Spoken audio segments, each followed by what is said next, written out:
my question to you is, of all the documentary styles that are out there, how did you choose this look, this format? Me? That would be me. I tend to not seek out other influences when I'm working personally on a project. When I did my band's records, I didn't want to listen to other records. When I did the Smart film, it was, when I started the film, I don't think that Wasting Light was out. I don't think that that film had been out. And I actually felt an annoyance, a feeling of annoyance, like, oh, will I be on the heels of something that is a Dave Grohl project? Because those projects are fantastic. They're just fantastic on so many different levels, and they have a lot of funding.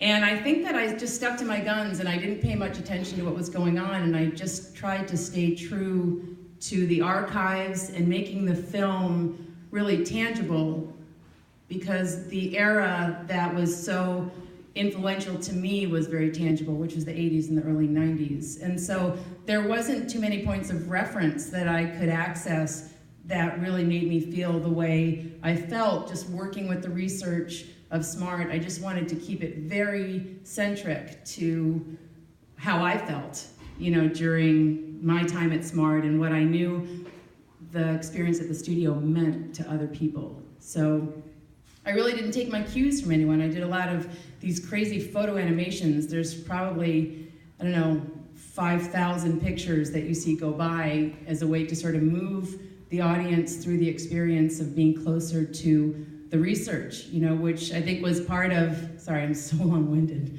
but that period of time was very tangible for us, and I wanted the film to reflect that. So I just did it. If I can make an addendum, Wendy, the film kind of looks like Smart Studios. Yeah. If you've seen any of the Foos documentaries of Sound City or Sonic Highways, whatever,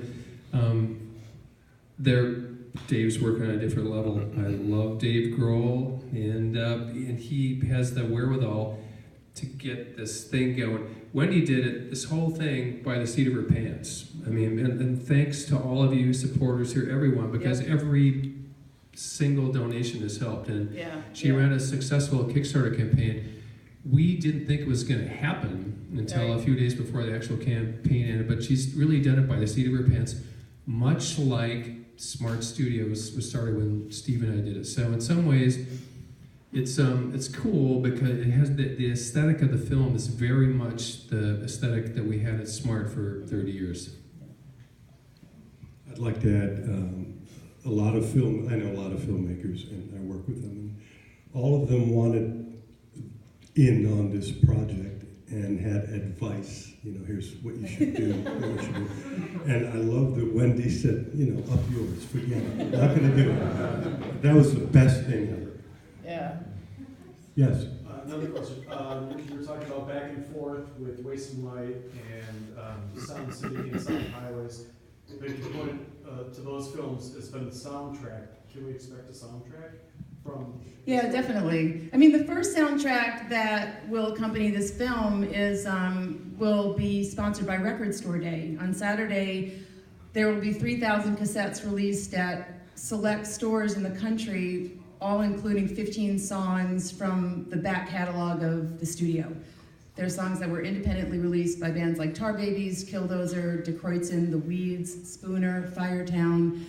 It's a really special launch for us because it's bringing the music in a really raw form, cassette, to a lot of people as a gift. And we're talking with, we're the official film of Record Store Day, so April 16th launches a year of partnered promotion with them, and their vision and what they feel is important about music really is aligned quite closely with the film. So, yeah, you'll see a soundtrack.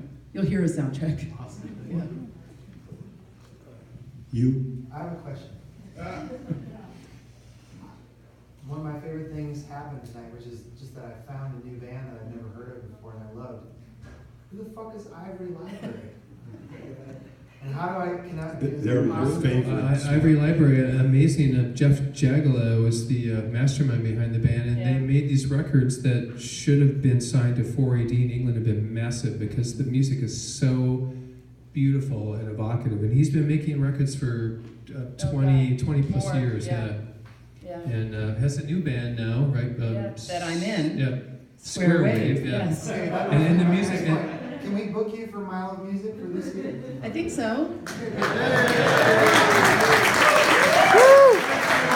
a good idea. Yeah. And the music is truly beautiful. Oh, It really so is. beautiful. Yeah. Yeah. And by the way, Jeff Jaglow runs a supper club and resort in northern Wisconsin. In Almond, Wisconsin, called Two It's Lakes. a damn good supper Yes. club too. Yes. Yeah. On the level of Mark's east side. Yeah, Jeff will be at our premiere on Sunday in Madison. And Sunday. yeah, But Sunday. tell him he's booked. Okay. Yeah. Yeah. Len? This one is kind of for Butch and Steve, but I think as anybody goes through life, it just goes so fast, and things happen so fast, and you guys, from where you started and where you came with the film so beautifully, I think shows. But what was your reaction when you saw it all in one package, all those years? Has it ever struck you how far the thing went from when you started until you saw the finished product here? Yeah, you're right, it goes so fast, and I don't think we're nostalgic people, really. We don't like sit around and go, oh, those were the days. Those were the days. Trying to do new stuff, but it's really fun that, the way Wendy put it together, I think, so that it makes sense. It didn't always make sense, it was a big mess. Yeah. It was a huge mess. Yeah. Thanks, Wendy. Huge mess. Yeah. Glad you're here. And Steve and I knew the writing was on the wall a couple years before we actually closed the studio, because we both moved out of town. If we both lived in Madison or Wisconsin, I'm sure the studio would still be open, because we were always the primary clients, the projects we brought in, either our own or with other bands. And when it first closed, I think Steve's right. We just I think artists in general just live in the present. Whatever project you're working on, this is the shit, man. You can't even think about what you did last year or 5 years ago.